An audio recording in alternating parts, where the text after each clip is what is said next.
নমস্কার।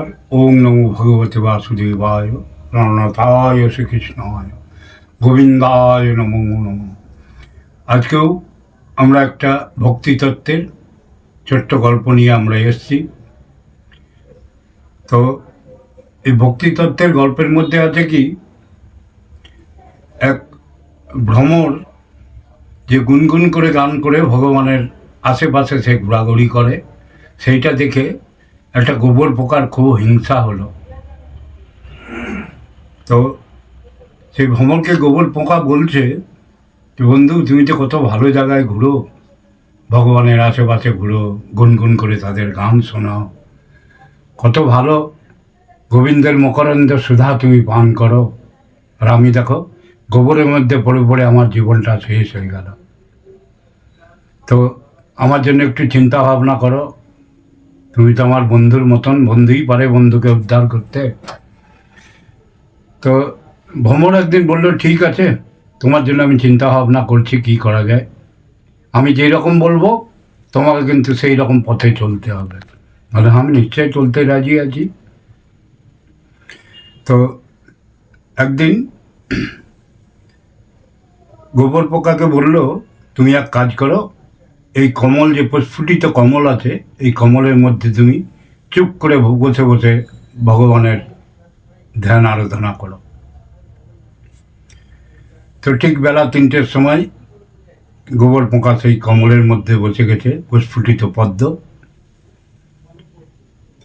তো সন্ধ্যে যখন সূর্য অস্ত হচ্ছে, পদ্মটা নিজে থেকে আবার বন্ধ হয়ে গেছে। যেমন পদ্ম সুপ্ত হয়ে যায়, তেমনিভাবে গোবর পোকা কিন্তু ভিতরেই থেকে গেছে। সারা রাত্রি সেই ভগবানের নাম নিচ্ছে। সকালবেলায় মালিরা এসছে ফুল সিঞ্চন করার জন্য। ফুল নিয়ে যখন গোবিন্দর পায়ে দিয়েছে, তারপর ঠিক যখন সূর্য উদয় হয়েছে, সেই কমল প্রস্ফুটিত হয়েছে এবং সে দেখতে পেল আমার সামনে ত্রিবঙ্গ মুরলী মোহন ধারণ করে তার সামনে দাঁড়িয়ে আছে। সে দেখে খুব আনন্দিত হলো। অপলক দৃষ্টিতে সেই গোবিন্দের মুখের প্রাণে চেয়ে থাকল। বললো, তুমি বলেছিল, ভ্রমর বলেছিল তুমি ওইখান থেকে একদম নড়বে না। সূর্য যখন অস্ত হচ্ছে, সেই পদ্ম আবার নিমজ্জিত হয়ে গেল, পদ্ম আবার সুপ্ত হয়ে গেল। সন্ধেবেলায় সেই পদ্মকে মালিরা নিয়ে গিয়ে গঙ্গার জলে বিসর্জন দিল। সকালবেলায় পদ্ম ভাসতে ভাসতে চলে গেল অনেক দূর। সকাল হয়েছে, এই জলের মধ্যেই পদ্ম প্রস্ফুটিত হয়েছে। তখন সে দেখল কি, আমি গোবিন্দ চরণ দর্শন করেছি, গোবিন্দর মকরন্দ সুধা আমি পান করেছি। এই ভ্রমরের কথা শুনে আজ আমি গোবিন্দ দর্শন করলাম।